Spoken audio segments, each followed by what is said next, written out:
Participation in this conference call is by invitation only. Punjab National Bank reserves the right to block access to any person to whom an invitation is not sent. Unauthorized dissemination of the content or the proceedings of the call is strictly prohibited, and prior explicit permission and written approval of Punjab National Bank is imperative. Please note that this call is only for investor or analyst. I now hand the conference over to Mr. Bhavik Shah from Batlivala & Karani Securities. Thank you, and over to you, sir. Thanks, Stephen. Good afternoon, everyone, and thanks for joining the call. On behalf of Batlivala & Karani Securities, we welcome you all to Punjab National Bank Q4 and FY21 post-results conference call.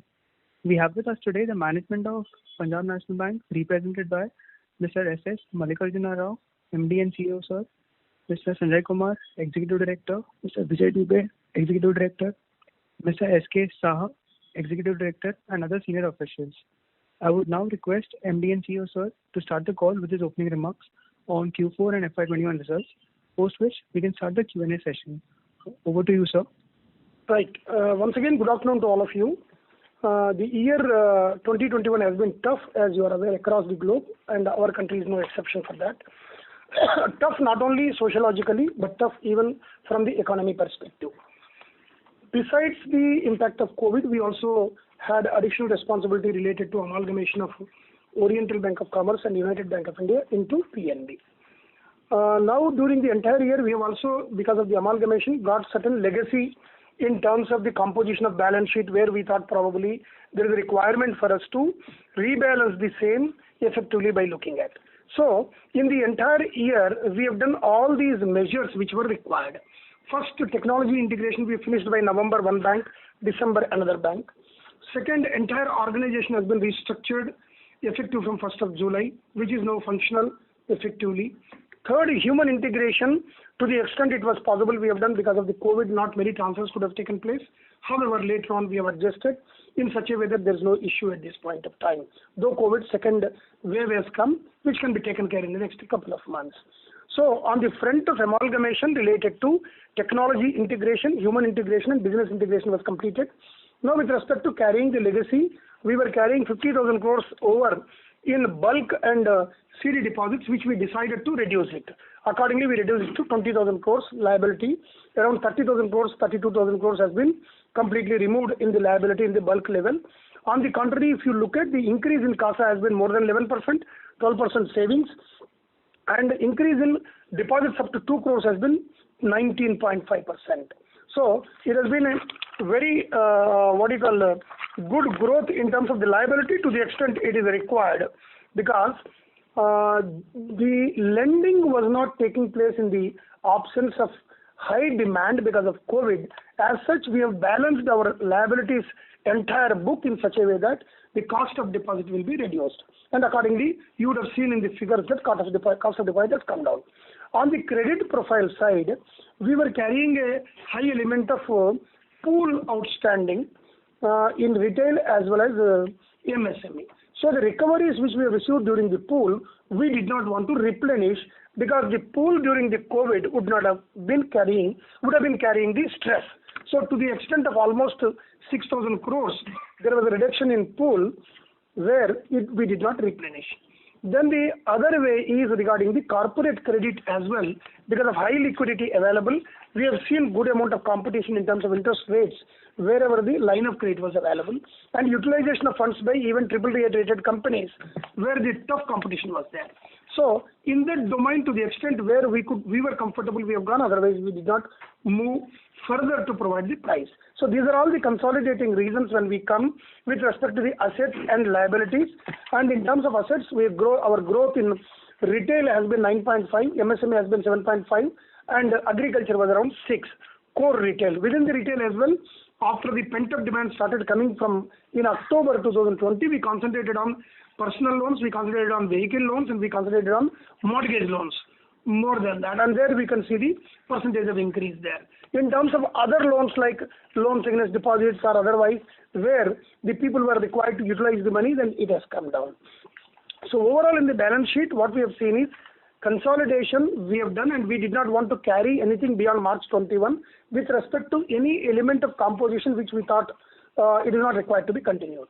Now coming to asset quality, the amount of pro forma NPA at the end of December was 13,000 crores, and in the month of March, April, May, because of the impact on how we have to go about for restructuring in terms of the window available under OTR 1.0, which was given in the month of August. So we have seen that wherever the accounts restructuring may not show much of benefit, we have allowed them to become NPA. As a result, by March 2021, the NPA was around 23,000 crores for the entire year in flush slippage, which contains majority in retail and MSME. This composition also contains roughly 2,000 crores, which would be upgraded because of restructuring. It is a corporate book where restructuring window was invoked prior to 31st December. Now it has been done, restructuring is complete because it is a consortium advance, whereas in March it became NPA, but that will be upgraded. Further, out of 23,000 crores, already as on today, 3,000 crores upgradation has already taken place across the banking industry, across the PNB country. So, roughly around 5,000 crores is upgradable or upgraded as on today out of the 23,000 crores. Now, coming to the other factors, if you look at the kind of guidance what we had given last time when we were declaring the results for March 2020, we predicted that we should get profit in each quarter and total should be around 2,000 crores. And by March 2021, we booked a profit of 2,022 crores. CRAR minimum we said 12.5, whereas we are standing at 14.32. However, this also will be added by another 30 basis points because of 1,800 crores what we had taken in the month of May. So CRAR will become 14.62 and CET1 will become 11.80. CASA share we predicted at 45%. Now we stand at 45.5%. NIM we had given a guidance anything between 2.5 to 2.75. We stand at 2.88%. Global NIM in case of domestic it is 2.99%. In case of credit cost we gave a guidance between 2 to 2.5. It stands at 2.24. That is related to what we have done by March 2021. Now, without going into further details, since I've given already the important figures, I'll be open for question and answer section now directly. Thank you very much. Thank you very much. We will now begin the question and answer session. Anyone who wishes to ask a question may press star and 1 on their touchtone telephone. If you wish to remove yourself from the question queue, you may press star and 2. Participants are requested to use handsets while asking a question. Ladies and gentlemen, we will wait for a moment while the question queue assembles. The first question is from the line of Sandeep Agarwal from Naredi Investments. Please go ahead. Hello. Yeah, Mr. Sandeep, please go ahead. Yeah. So my question is regarding PNB Housing Finance. So what is our further plan after this potential issue? What one you want to remain as a promoter and a jointly managed jointly managed company, or looking for more stake sales over a period of medium to long term? Okay. See, I'll take a minute to properly give you the background before you understand our call. Number one is PNB Housing Finance was requiring the capital for the last 1.5 years and originally estimated at 2,000 crores earlier. That was almost 1.5 years back. PNB is holding 32.62% stake, which is above the regulatory requirement of 30%. So there was a regulatory conflict. We should have reduced below 30%. The communication was given to us in the year 2017. Then for the first time we have reduced our stake. It got it down to 32.64. At that time the price was 1,600. Now after that the price has gone down. As a result, bank could not dilute to the extent of the required of little over 2% or 2.62% so that it could have come below 30. Initially, that is one background. Second point is, in the last 1.5 years, when PNB Housing Finance wanted to increase the capital, the first option they had looked at is the rights issue, because from market, they have already selected 4 BRLMs who have given an opinion that market appetite may not be very high. Particularly, COVID was also there after March. So this was from October to 2019. Their endurance was there. Based on the feedback, they initially thought of getting some rights issue contribution, which did not happen. since PNB could not contribute. Then PNB made it clear to them that you should go to the market now for getting the money. By which time the COVID impact also has come. As a result, there was an elevated requirement of capital for them. So under these circumstances, since from market they are not able to get the money, they have relied on the investors existing for getting the capital. These were the reasons for the investors coming forward and investing. Now, from the PNB perspective, we are not diluting any stake. Our stake remains the same, but in percentage terms, it will go down because of the contribution of the capital from other investors.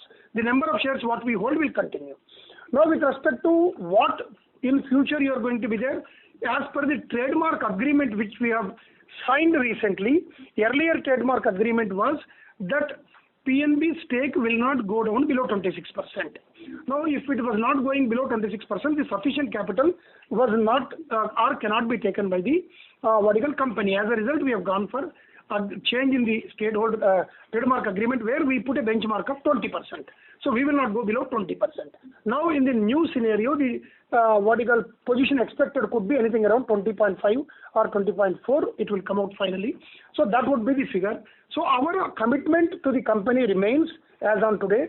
We will continue to be the promoter, for which we are permitted. And valuations have also increased, which would not have been expected by any one of us. And the company should run effectively post-COVID when the demand is coming up for the housing finance company. It should have wonderful opportunity for lending. So it should be a solution in permanence rather than again going to the market for capital again and again in the next 2-3 years.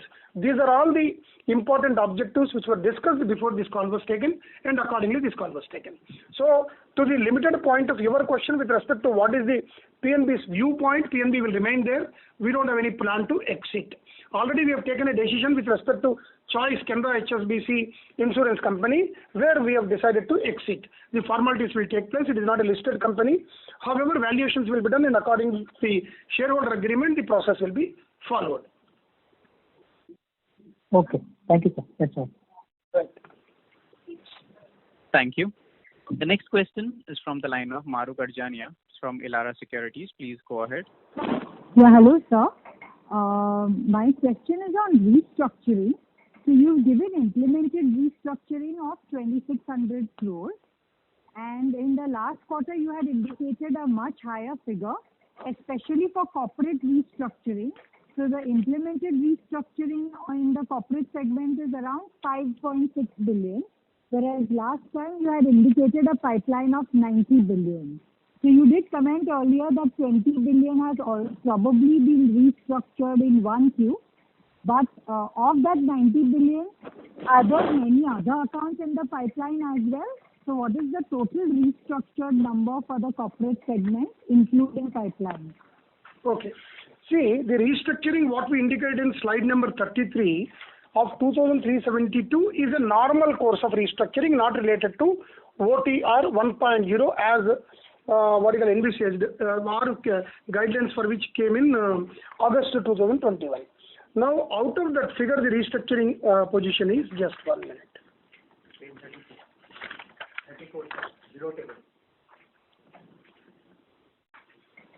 No, that is the same only. See, if you remember, our indicated amount was around 9,000 crores in the corporate book, and others together 11,000 crores we indicated. Out of that, in the corporate book, the restructuring what was done is only an amount of around 500 crores, whereas now we have invoked to the value equivalent to 9,000 crores. So out of 9,000 crores, only around 500 crores was done before March, and after March we have already done 2,000 crores. So this 2,000 crores has become NPA in the opening remarks I told, which would be upgraded. So remaining 7,000 crores also will be undertaken before 30th of June. However, in case of accounts up to around 2,000 to 3,000 crores, the response has not been there for undertaking the restructuring, as they think that restructuring is not required, they can continue. So if I summarize everything, as against the 11,000 crores, including corporate book of 9,000 crores and MSME together of 2,000 crores, overall 11,000 crores, we may end up with 9,000 crores overall under the OTR 1.0 before 30th of June. Okay, sir. Thanks. And sir, my other question was, what is the total interest reversal on NPLs in the fourth quarter? Total interest reversal on the? On NPLs. That is at the end of March. Yeah, for the fourth quarter. During the fourth quarter. Not for the full year, for the fourth quarter. It is 1,277. 1,277. Okay, sir. Thank you so much. It is a period of 9 months. No, sorry, 7 months. See, pro forma. Pro forma, yes. You remember pro forma NPA, what we have shown interest reversal of 431 crores in the provision we have shown. Correct. If you go through last time figure, that Yes. 431 is included in the 1277. Got it, sir. Got it. Thank you, sir. Thank you. The next question is from the line of Akshay Ashok from Dalal & Broacha Stock Broking. Please go ahead. Yeah, hi sir. The question I had is there's a lot of doubt regarding this restructuring. So restructuring of accounts, they need to be standard as on date of invocation, or they should be standard as on March 31st, 2021. So As on date of invocation. So that could become a problem, right? Because now that the second wave, then there could have been accounts that have slipped in April, May, and June, and See, there are those two accounts, things. if they are not standard, then you cannot restructure them. No, listen to me. Restructuring window opened by RBI in the month of August has two dimensions. One is for corporate through the Kamath committee recommendations, and all other sectors are there. Second window was related to retail and MSME. In case of MSME, eligibility was different. SMA 0 and 1 were also eligible. In case of retail, only SMA 0. So considering all these factors, restructuring was undertaken differently. In case of retail and MSME, there is no question of any invocation and undertaking, because there cannot be any time window. It can be implemented immediately. In case of corporate, only you will invoke because it requires RP4 rating and all the consortium members coming. That is the reason why there is a window required. So restructuring related to retail and MSME under the guidelines given in the month of August got closed as of 31st March 2021, and whatever restructuring was required, we have undertaken. Only for corporate segment, we have invoked before 31st of December for the accounts involving an amount of 9,000 crores, against which before 31st March, we could restructure only around 600 crores, and as of today, 2,000 further crores have been implemented. However, this 2,000 crores, what I am referring, has slipped into NPA as on 31st March, but in terms of the RBI guidelines, they can be upgraded immediately after implementation, and that has already been upgraded.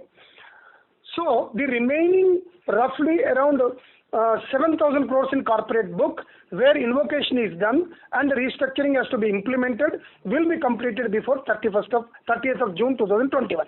That is related to restructuring window opened in August. Now, recent guidelines of restructuring is applicable only to MSME, non-MSME small business, and other sectors, that is individual cases. Yeah, no, that's not sir. So these accounts, if they would have slipped in April, May, and June, so these days cannot go for restructuring. Not April, only by 31st March. If they are slipped into NPA, they are not eligible. Okay. But they should be standard as on date of invocation, right? You told now. So if they would have slipped now, you cannot restructure them. Then again, listen to me, I am clarifying to you. Clause of invocation is applicable only for corporate advances. That window was already closed now by 31st March regarding invocation. 31st December, I'm sorry. So for all other accounts, now the second window is only MSME. There is no clause of invocation there. RBI's requirement is as on 31st March 2021, the accounts should be standard. Okay, sir. Okay, thank you. Thanks. Right.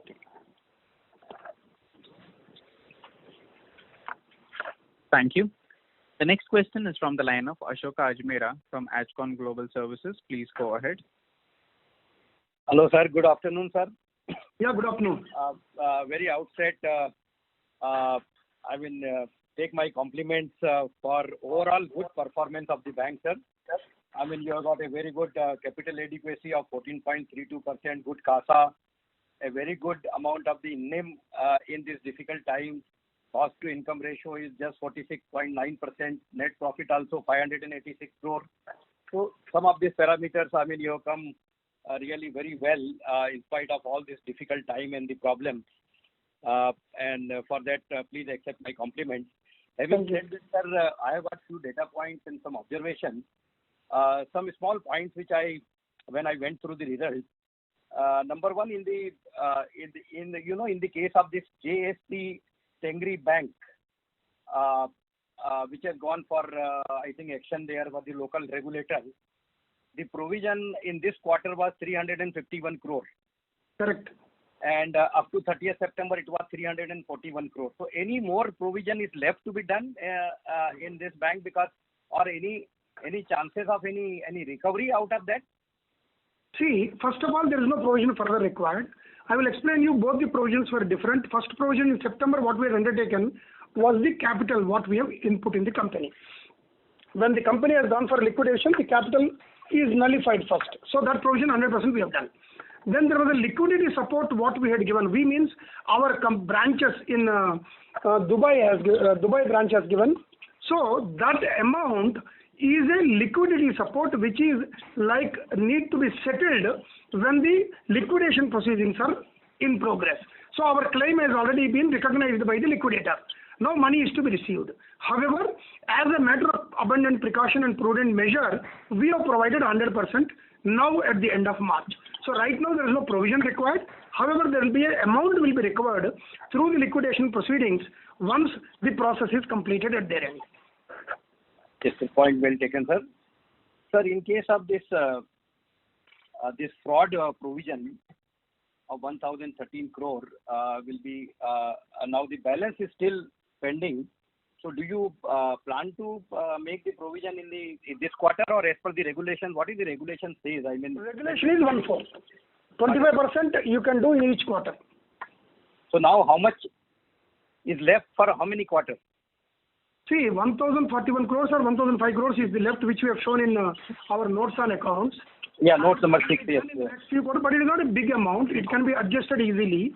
In the next 3 quarters, it will be nullified. Even we can do it in 2 quarters as well, depending upon the flexibility what we have. Good, sir.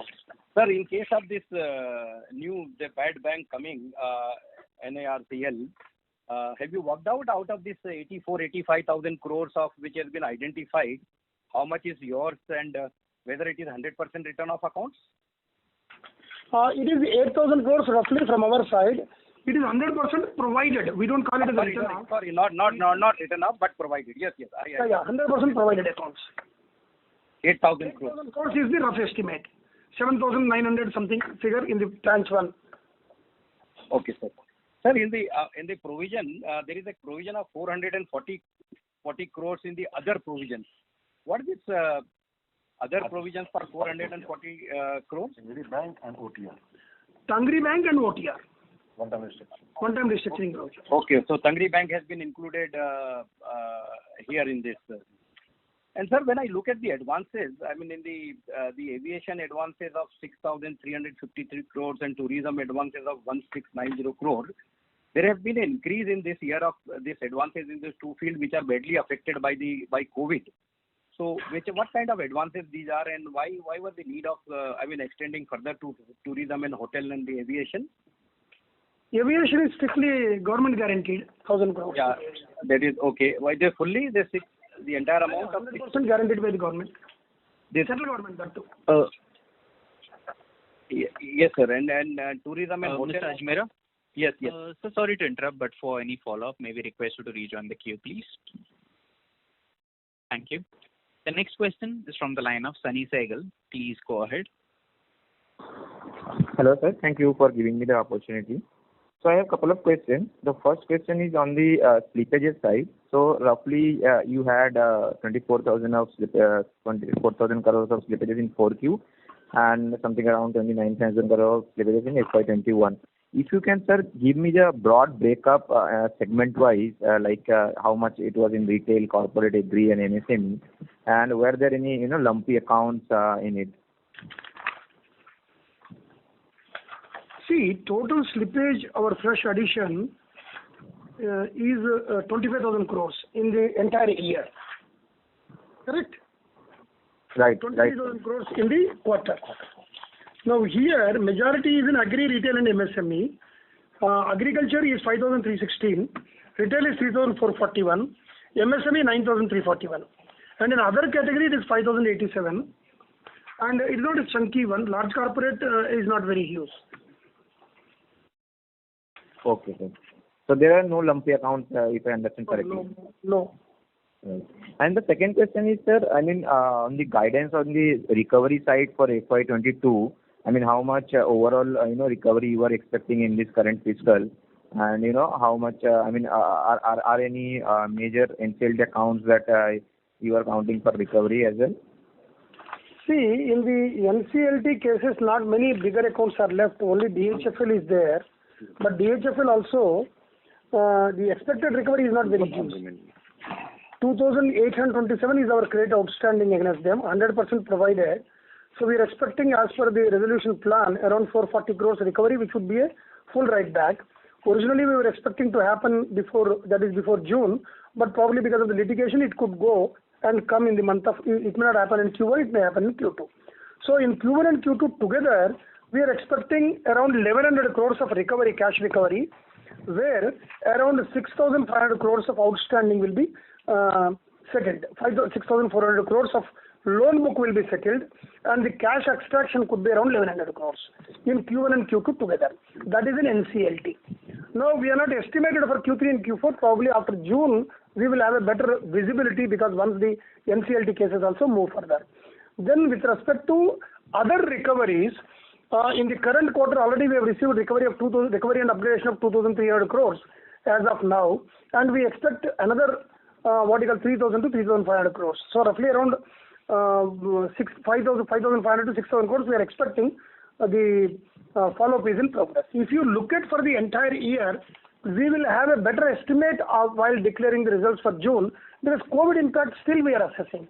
Now our approach is, as in this quarter, what has to be done immediately, we are working on that.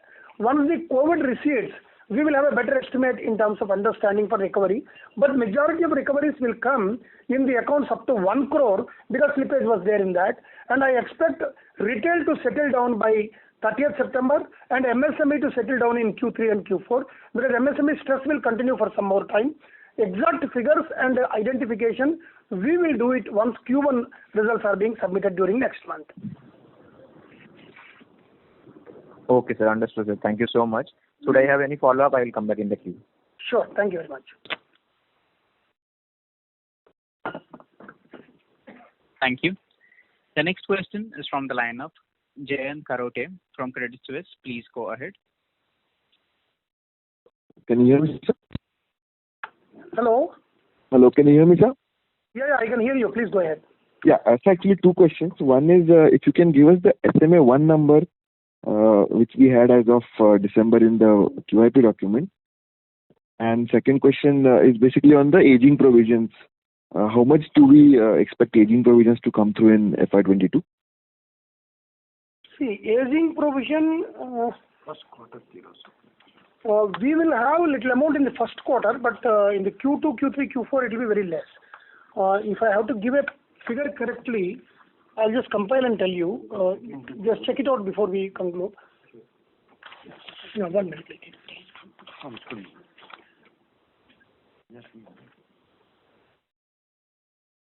It could be on an average around 1,600 to 1,700 per quarter. Besides first quarter, aging. So roughly around 7,000 crores could be the overall provision required in the year. Okay, sir. So and the SMA-1 number? SMA-1 number is around 50,000 crores. Okay. Sir, but any indications on the stress right now on wave 2? I know it's a little bit early, but what are your estimates given we've had retail and MSME? Do you think much of the stress would have gone through, or do you see another round of build-up now? MSME stress, though it is still there, but majority of the accounts we have identified. But still, there is an element of restructuring required to be done in the new window opened, which I am expecting around 5,000 to 6,000 crores. If you look at our MSME restructuring right from 1/1/2019 till 31/3/2021, where that window was open, our entire restructuring book is only around 4,900 or 5,000 crores, including 12,277, which we have done in OTR 1.0, which came in August. So MSME book, not very high book we have restructured. It is roughly around 5,200 out of 1,27,000 crores of outstanding in the MSME.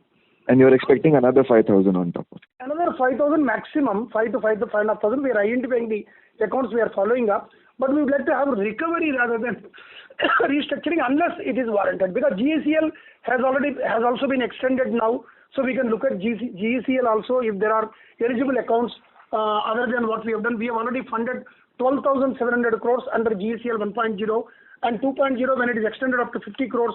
Further 500 crores funding we have done. If it is extended up to 500 crores, we could not get many accounts. Now they have removed the cap and added the stress sector. So there we expect around 500 to 600 crores disbursement. So considering the fact that the MSME units functioning, we would like to support them by way of additional funding if they require, and looking at working capital rather than bringing under restructuring unless it is warranted. So we are assessing on that. So that is why our estimate could be anything around 5,000 to 6,000 crores in the restructuring under MSME. Retail, I'm very confident it will settle down, though it appears to be a little high in terms of slippage. For example, our slippage was almost, where is the slippage? Around 6,000 crores are hard in terms of retail, but we expect it to, here, retail slippage, 1 minute, was 3,345 crores.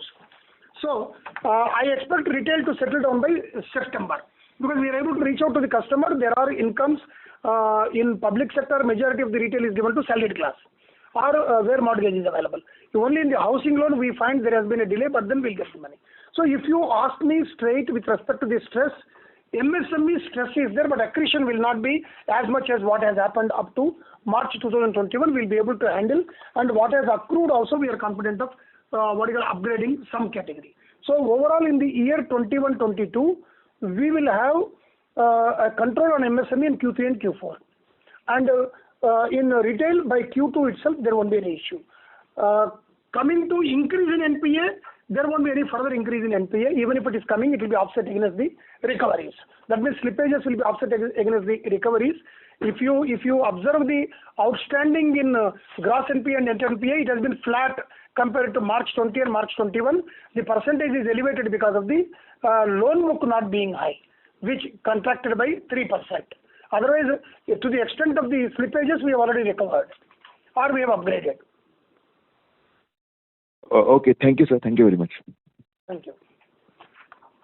Thank you. The next question is from the line of Abhijit Sakare from Kotak Securities. Please go ahead. Yeah, hi.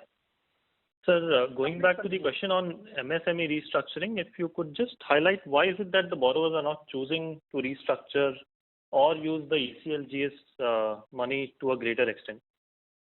The ECLGS money, I think reasonably we have given. All the outstanding as on 29th of February, 20% of the amount outstanding, they were eligible and we had given to them. That is why 12,700 crores lending we have done exclusively up to 25 crores. There are some people who did not want. There are some people who were eligible only for smaller amounts, so they did not go ahead. But there was a good chunk of people whose outstanding was not there, who were having limits but credit balance they maintained.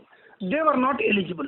But there we are helping them differently by way of any increase in limit is required because they are in a better position. The account is standard. So GECL funding has happened reasonably. So I don't think somebody has not used. Only question is, when we were doing the restructuring, eligibility is unit should run, unit should have the capability with the availability. So those factors were seen. And if some of the factors appearing to us that it may not be viable, then we have allowed those accounts to become NPA. And we can deal them separately. If the unit is still running, order book is available, we can still fund even if it is NPA. Instead of restructuring only for a brief period and then again it is coming into problem like what we have seen now, COVID second wave has impacted those which are restructured also. So there we have to again handle them more properly. So that was the reason why restructuring book compared to other banks in our bank has been smaller one vis-a-vis the loans outstanding. In the restructure book 2.0, restructure guidelines 2.0, which are standard accounts as of 31st March 2021, we are identifying. As I have indicated, maybe around 5,000 to 600 crores will be undertaking restructuring because they have already withstood the COVID-1 wave and continue to be standard. So where the visibility of restructuring and in terms of their capability to come out of this problem will be much higher. Got it. The second one is a clarification on slide number 14, where you have the rating-wise mix of loan book. Correct. There is about 9,000 crores of loans, which is rated D, but still standard. So just trying to understand. Which one? 14 number slide. Yeah. Yeah, D is. This is what you call some of the government accounts. Okay, nothing. And a couple of accounts have been restructured, but they are joined. Restructured book standard, where rating will continue to be D. Okay, understood. And so second one was the clarification on slide 37 on the exposure to top 10 groups, where we see a 500 basis points jump quarter on quarter. Top 10 groups, no? Yes. Actually, there was a mistake. Actual figure is 12.93. We will correct and put it immediately. It is not 18.73. It is 12.93. Now we have corrected and put up in the website. Okay, understood. Just final one, sir. On the NARCL sale that will happen, do you expect to get 15% cash upfront on the fully provided NPLs? Actually, what happens, our identified book is around 8,000 crores, which is 100% provided. Now, the extraction amount we have to see, it is not on 8,000 crores, you will get 15%. What is the extraction? On an average, if you look at, the extraction is between 25 to 30%, going by what IBC and everything happened, even though real auction will take place by the NARCL through AMC. So, initially, based on each asset, a figure will be arrived at. A reasonable figure that could be anything around 25-30%. Suppose we take 25% as our theoretical understanding. For 8,000 crores, 25% will be 2,000 crores. Out of 2,000 crores, 15% will be the cash. That means 300 crores will be the cash which can directly go to P&L to us. And 85% will be given by OFSR, which is expected to be guaranteed by Government of India. Got it. And the last one is, what is the DT outstanding as of March 31st? 1 minute. 27,000 crores. Okay. All right. This year we have reduced 1,400 crores. You must have seen in the balance sheet. Sure. Thanks a lot. Thank you. Thank you. The next question is from the line of Manish Shukla from Citigroup. Please go ahead. Yeah, good afternoon and thank you for the opportunity. The pro forma stress as of December was about 13,000 crores. Correct. And for the March quarter, you have reported 23,000 crores. That means addition of 10,000 crore for the March quarter over and above what was the situation as of December. Is that correct? Correct. You are correct. So could you give a color on this incremental 10,000 crore, where it has come from? It has come from these sectors only. That is retail, MSME and agriculture. And within retail, how much would it be secured or unsecured? Completely secured. We don't have retail unsecured. Even if it is a personal loan given to only employees, salaried class. I'm just curious because 10,000 crores across retail SME does imply that a very large number of accounts have slipped into NPA after December. I'm just trying to understand what exactly is playing out here. No, I do agree with you. It is only because of the collections not coming. There's no element of unsecured position problem here. That is why I was indicating retail will settle down by next quarter itself. By September, the slippages will be reduced and upgradations will be much higher. We have to deal with only MSME. So given the lockdowns which have happened in April and May, is it fair to assume that the number in the current quarter can be meaningfully higher than this? It will not be higher because all the collection efficiency in April was 84% and in May it is 91% currently. And June also we are pursuing very well. Though the stress is there, like we have already given the figure SMA2, which was around 32,000 crores. When we have indicated 33,000 crores when we have indicated, but it has come down substantially as on today and we are working on that. So I do not expect the slippage to be more than what has happened in March, not even more. It will be much lower than that. Sorry, so you said May was 91. May was 91%, correct. Compared to March, what would it be March? March was also around 84%. So May is higher than even March. Correct. Okay. October, Fine. November, December were better. Then January was moderate, January, February. March it has come down a little. Again, April and May it has increased. Okay. On the asset sale to NARCL, how are these 8,000 crore identified? I mean, if you could just explain what are the nature of those assets? See, all the assets which are for which there is a value and 100% provided and not declared as a fraud. Okay. Because you're saying that the recovery is likely to be about 25-30%. So I'm just curious if this is the best. I mean, in that sense, is it the best out of the stress book that you have? And will the recovery in other assets be even lower? In one case, it could be 40-50. In one case, it could be 10-15. So what we have identified is predominantly not being fraud account. Second is 100% provided. And where all other banks are there. See, first what we have done is above 500 crores exposure in each bank. There is a multiple banks involvement in the public sector space, not being declared as a fraud, 100% provided. So these conditionalities we have applied. Okay, right. Really the last question, what's your expectation on net interest margin? NIM, our domestic stood at 2.99, global stood at 2.88, and it will not be lower than 2.75 during the current year. Okay, understood. Thank you. Those were my questions. Thank you. Thank you. The next question is a follow-up from the line of Mahrukh Adajania from Elara Capital. Please go ahead. Yeah, hi, sir. Just a few clarifications. So the NARCL, in the first phase itself, say by June, you will transfer 8,000 crores, right? On which the recovery will be 25%, as in that the net asset value or the valuation may be 25 to 30%, and of which you will get 15% in cash. That's correct, right? No, listen to me.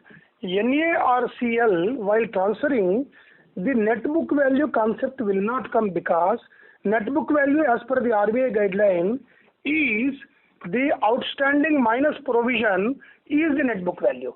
So here in every case it will be zero only. So it is not the criteria. Criteria is what kind of recovery we can get when we sell through auction. NARCL advantage will be aggregation of debt from all the banks at one location, and the person who will be bidding through the tender process will have visibility in getting control of the asset immediately, protection of value of the asset. These are the advantages. So I had only given an example that in case of each asset, based on the position, the amount assessed, though ultimately it will go for what you call Swiss challenge, and then only you will get the money. So I gave an example that if 25% is the amount, out of that 15% will be cash, 85% will be SR. Sure, sir. Sir, and you had said that there's 1,100 crore of recovery in first and second quarter, and that's across two accounts. That's correct? Not two accounts. There are, 1 minute, I'll tell you number of accounts. There are 17 accounts where outstanding will be reduced to the extent of 6,500 and cash recovery expected would be 1,100. And they are all NCLT, you said? They are from NCLT only. I am giving you NCLT details only. Got it. And so my other question was that what is your recovery from Bhushan Power? 3,000 crores. 3,017 to be exact. Yes. Okay, 3,017 crore, and it's taken through recovery in written off assets, right? Recovery in written off, correct. Okay, sir. Thank you so much. No, it is 1 minute. It is not fully written off. It is actually recovery only. It is not written off because it was there in the books of accounts. Oh. So, but it was 100% provided, right? So, 100% provided, but not written off. Okay, so it went through the provisioning line, is it? Or through the... Huh? Yes. The provisions were lower by 3,000 crores, correct? But we have diverted provisioning to other areas. Correct. It is a provision right back. Okay, sir. Thanks. Thank you. The next question is from the line of Sneha from Shubhkam Ventures. Please go ahead. So 2 to 3 questions from my end. First, wanted to know how are we seeing the overall economic point of view and how are we seeing overall credit growth to be panning out? Ms. Sneha, if you can speak closer to the answer, please. Your voice is not. I'm not able to understand properly. Hello. 2 to 3 questions. First question is just wanted to know what is the outlook on the credit growth for the next fiscal year. Second is how are we seeing overall the credit cost considering the stresses coming down both in retail, MSME and even the corporate. So what would be your guidance on the credit cost? If possible, can you guide us how would be the slippages trend going ahead for this next fiscal? See, in number terms, if possible. Economy related, I'll first come to credit cost. Credit cost, our year ended March, it stood at 2.24, where our guidance was anything between 2.25 to 2.5. Similarly, last time when I spoke after the December results, I was indicating to you that the credit cost in 21-22 could be anything between 1.25 to 1.5. Now, at that time, the COVID second wave was not there. Even now, what we would like to stick is probably the credit cost could hover around 1.5 in the financial year 21-22. Okay. And outlook on the credit growth? Credit growth, I am expecting at a conservative level 8% because Q1 has already gone, and even though Q1 has already gone, the RBI estimated GDP growth of 9.5% very recently, and the new investments are not yet visible in the system. In the last 1.5 years, we have not seen new units coming up or new industries coming up. As a result, last year also we were not having a lot of opportunity in terms of lending, except people only competing for the interest rates. Debt was moving from one bank to another bank. Not much. Even today we see road projects, some of them have come up where we have given the sanction. In aviation industry, we have also seen few requests for Tier 2 or Tier 3 center airports where we have given in principle sanction, not much, but then we have given in 4-5 cases. So unless the investments come into the system, it would be very difficult to visualize at this point of time, except those sectors like cement, steel, and the pharmaceutical industry, biotech industry, where they are growing, but pharmaceutical industry is flush with funds, cash rich they are. So opportunity, what we can see is what they have declared in the budget regarding the infrastructure push. Ports, where government is looking for investment, it should come up. Aviation industry, what government is looking up, it should come up. Then we can see large amount of demand. Otherwise, demand will be there, but then supply will be very high. Currently, supply side is very high, even as on today. Any plans to sell any of your subsidiaries? We have already come into the public domain related to choice. That is Canara HSBC, Oriental Bank of Commerce Insurance Company. We are having ownership in 2 companies. As per IRDA guidelines, we have to have ownership in the second company only to the extent of 10%. So currently we own 30% in PNB MetLife, 23% in Choice. So that forbearance was available to us up to 31st March 2021, and then we have taken a strategic call to exit. Hello. Ma'am, requested to please stay connected. We lost the line for the management.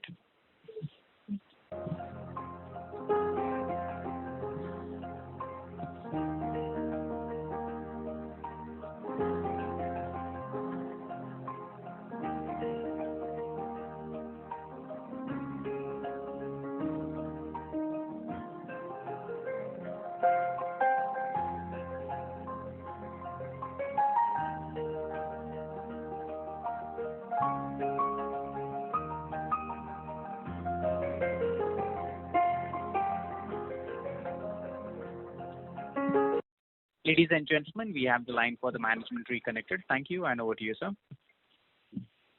Hello. Hello. Yeah, I was replying to that. So we have already taken a call to exit Canara HSBC. It will take time. It is not a listed company. So we'll be going through valuations and other things. There is also a shareholder agreement related to right of refusal. So these things will be taken care, and we are expecting in the next 12 to 18 months the amount can be recovered. The amount can be received, and it could happen earlier than that, but we are putting this on horizon. And we have already sold 3% stake in UTI AMC in October, where we booked a profit of 160 crores. We will be selling our stake in RCIL around 60-70 crores. We are expecting profit. There is one more company where another 50 crores we are expecting. So these are the plans at this point of time. Okay.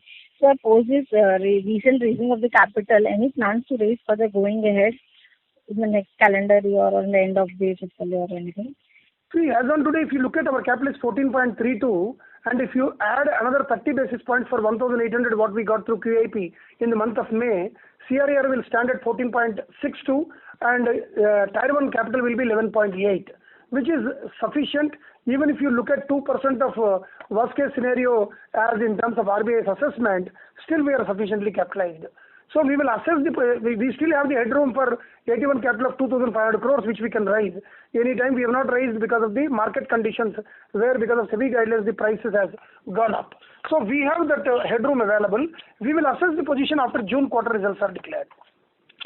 Otherwise, as per my assessment, we don't require any capital during the current year, even for taking care of the growth requirement.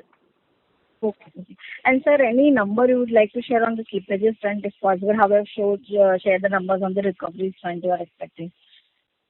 Recoveries, madam, I said, 1100 crores in NCLT in the H1, and our general recovery generally will be around 3000 crores minimum in every quarter. So we would like to maximize on that because slippages have been very high. So I will have a better estimate when we declare the results for June, because still we are in COVID, where we are coming out of the problem of that collections issues. Now only slowly collections are increasing. So any estimate as on today would not be appropriate mathematically. So June declaration, when we come with the results, we'll have a proper estimate. Otherwise, generally 3000 crores recovery comes in normal accounts, and NCLT this time compared to last year, not many accounts are there. Even including DHFL, our recovery is expected to be 1100 crores in cash, whereas debt reduction will be around 6000 crores, 6500 crores. Okay. Got it, sir. Thank you. Thank you. The next question is from the line of Dhaval Gada from DSP Mutual Fund. Please go ahead. Hi, sir. Just two follow-up questions. One is on the the national ARC that you talked about. Just in your example of the 8,000 crore, this will get knocked off completely from NPA, or the amount from NPA reduction would be lower than 8,000 crore. And if I understood you right, sir, you will get 300 crore cash, and the rest will be written down, against which you will hold security receipt worth 1,700 crore in the example that you gave. Is that understanding correct? I'll split that example into two parts. 8,000 could be some part is written off, some part is not written off. Which is written off, there's nothing discussion on that, because it is completely written off with the provision. So whatever 15% comes, it will go to my P&L directly. There is no further commitment on that. We'll hold the SRs, but SR, since there is no outstanding, there is no provision required to be done. SR also, will be like without any book entry. However, even if we create the book entry, the amount will be carved to the SR, since it is a written off account. With respect to amount outstanding in the book, so once the cash recovery comes, cash recovery will go there, but SR, because it is also 100% provided, SR will be having the provision which is there against that. So technically we will have SR with 100% provided, since all these accounts are 100% provided accounts. Understood. And I understand. And approximately, sir, of the 8,000 crore, how much is right now in NPA? Approximately. Any figure you took out? 8,000 crores, what is written off and what is not written off? Show it to me. 1 minute. How much? 7,500. So majority is written off. 7,500. Okay, got it. Okay. And the second one, sir, on the collection part that you said that May was better than April. Is it because of restructuring the collection look optically better, or this is the actual underlying collection recovery that we are seeing right now?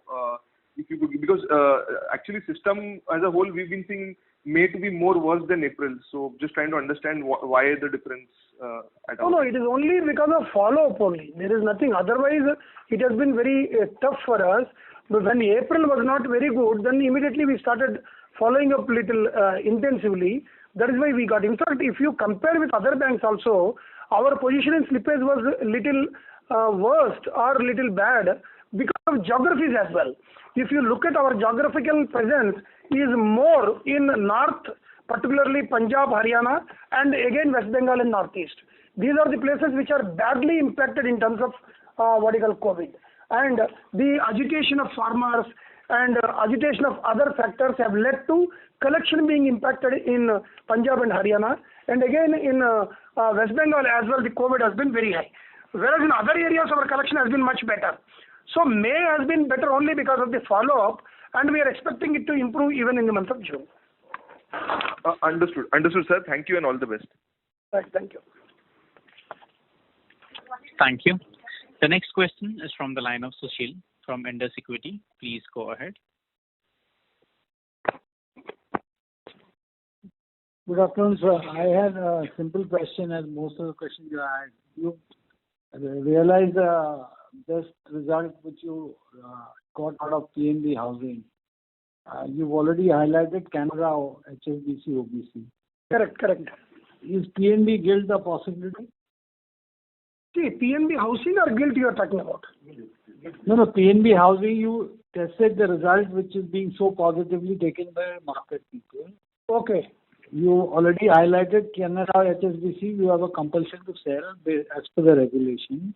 Correct. PNB MetLife, I'm sure you will hold 30% and you may not dilute. Correct. PNB Gilt is another candidate where there is a possibility, because India, the equity card market, debt market is yet to develop, and you have such a big retail franchisee. There's a potential to grow that market for retail participation.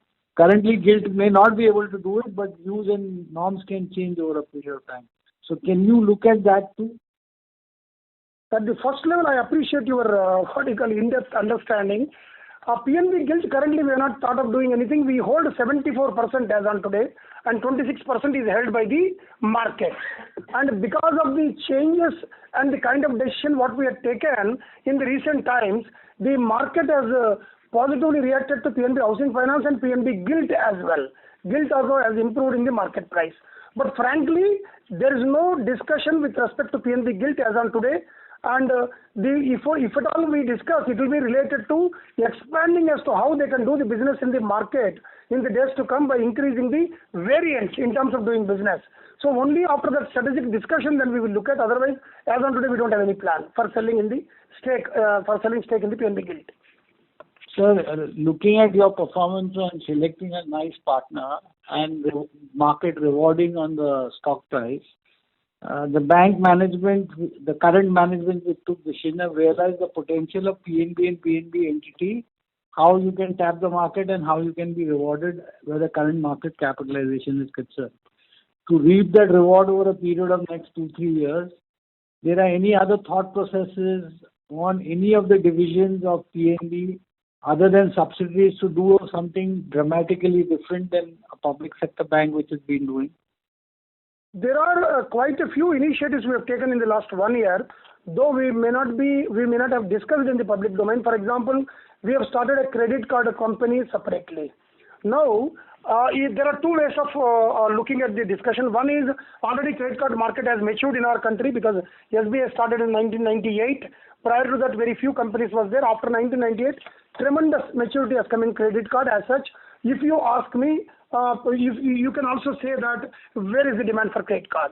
However, currently, if you look at our credit card base is very low for PNB. For a franchise of 18 crore customers, a 3 lakh or 3.5 lakh credit card base is so low that within the existing, I can improve upon with the credit card subsidiary. So that is our target which we are going there, where our income from other sources can increase. Second, the MetLife insurance, which we can take it forward aggressively, where the operating income, that is other income from the insurance business can increase, because COVID has brought about a high element of awareness in terms of the insurance policies in the country. Then digitalization completely going away from the branch aspect of operational working. So these initiatives are in line with what is taking place, what kind of changes are taking place in the banking industry. PNB is frankly little behind in terms of comparison with our peers itself. If I want to compare with Bank of Baroda, probably we are not able to match in terms of the initiatives what they have taken in the 3-4 years. So we are looking at to catch up with them, move ahead. so that on other income basis, our contribution should be much higher, so that the dependency on NIM is reduced. That is, dependency on interest income on loans and handling the liability is reduced to greater extent. That would give a wonderful opportunity for a bank of our size in the years to come. Sir, seeing that you have 180 million customers in the bank, why is your retail customer base not giving you sufficient business, or branches were inactive in COVID, that your home loans have not even grown by a bare minimum of 1,000-1,500 crores per annum? I do agree with you, whereas the growth was much better earlier 6 months back. Because of COVID, it got impacted. However, we have completely revamped the organization in the month of July. Now it is working well. We are very confident of increasing the retail and MSME, and particularly the housing segment in the days to come. Already proposals are in the pipeline. We have already implemented even application software where automatic means uniform processing of credit underwriting up to 25 crores is implemented now across the country through all the outlets. I'm thankful for your frankness on accepting wherever PNB lags. I wish you best of luck. Let's see, here rewards you on the result. Thank you very much. Thank you. Thank you. Thank you.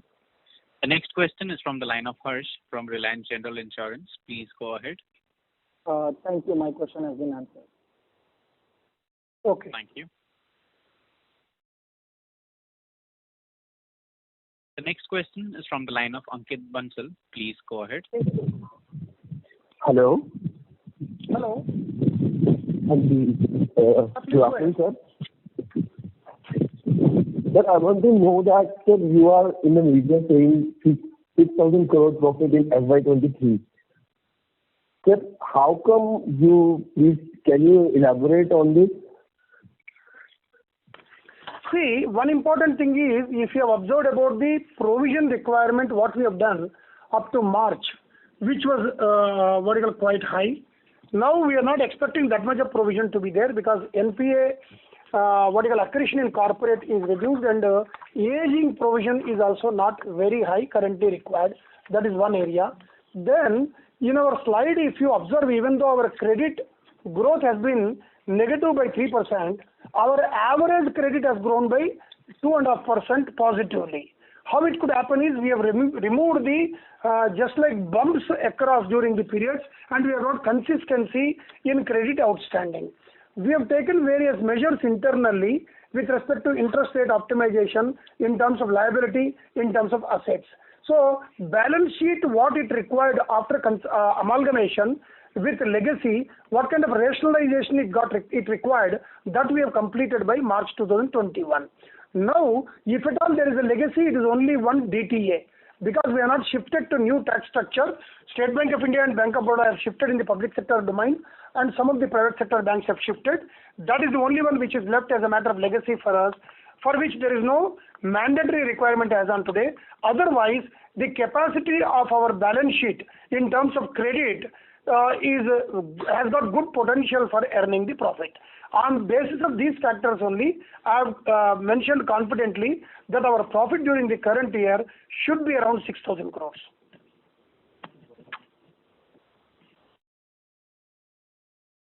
Thank you. The next question is from the line of Mangesh Kulkarni from Almonds Global Securities. Please go ahead. Hello. Yes, sir. Last quarter, we have mentioned about the opportunities from the sale of some real estate assets. So what is status of this in the FY21? We have not sold any property which were there in the domain under tendering, but fructification has not taken place so far in the real estate assets. In terms of branch rationalization, we have already closed. That means merged 420 branches as on today. So which was a target up to 500 up to June, which we have already done 420, and I am confident of doing that. Regarding real estate, we are yet to get the amounts. Okay, sir. Okay, thank you very much. Right. Thank you. The next question is from the line of Jay Mundra from B&K Securities. Please go ahead. Yeah, hi sir. Sir, just two things. One is, I think you had given the slippages breakup of 25,000 crore. Correct. But it looks so. I mean, if you can repeat, I think the total is not adding up because agri 5,300. I have given only 23,185 for Q4. For overall 25,000, you can note it down. Agri is 5,460. Yes, sir. Retail 3,345. Yes, sir. MSME 9,817. Okay. And others is 6,380.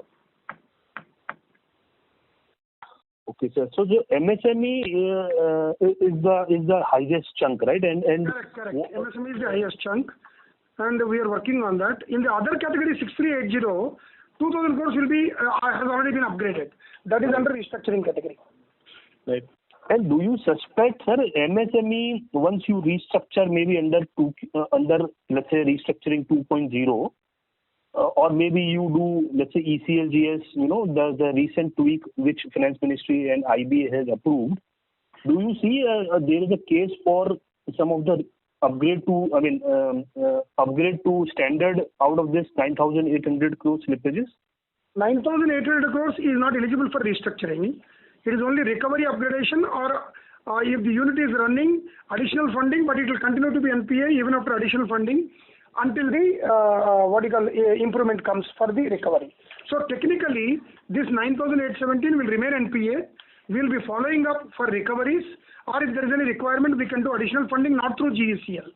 GECL eligibility is different, and restructuring current window 2.0 is covering only accounts which are standard as on 31/3/2021. Right. Understood, sir. And the second question is, sir, now the merger has been complete. Yes. And I think we have mentioned also that it is a very quick in terms of timeline. So now how should one look at it, the cost synergies maybe for the FY22? So you have rationalized quite a few branches and ATM, etc., and maybe the headcount also. So what could be the cost savings for FY22? See, or in other way, what could be the FY21 already we realized around 950 crores, and FY22 will be realizing around 1,200 crores. Okay. Because branches itself, we have closed around 430 branches. We will complete 500 by this month end, and another 500 will complete by March 2022. Right. So in terms of, sir, your cost growth, right, salary plus non-salary OPEX growth, could we see, so this year we have seen on a YOY basis, it was actually a decline. So could we see the more or less the similar trajectory? I mean, let's say 20,000 crores of OPEX expenses. How should it trend in FY22?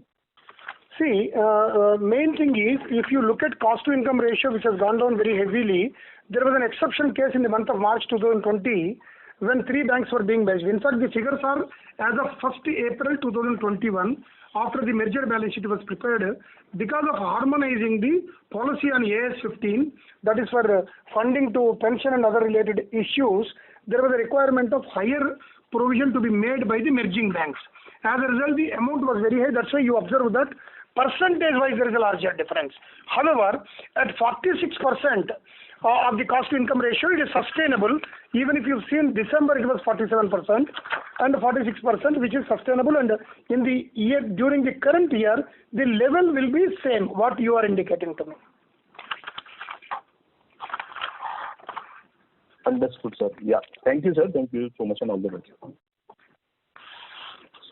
Thank you. Ladies and gentlemen, that was the last question for today. I now hand the conference over to Mr. Bhavik Shah for closing comments. Over to you, sir. Thanks, Ethan. On behalf of Batlivala & Karani Securities, we thank Punjab National Bank management for giving us the opportunity to hold the call. Thank you, everyone, and have a good day. Thank you very much. Thank you. Thank you. Ladies and gentlemen, on behalf of Batlivala & Karani Securities, that concludes this conference. We thank you all for joining us, and you may now disconnect your lines.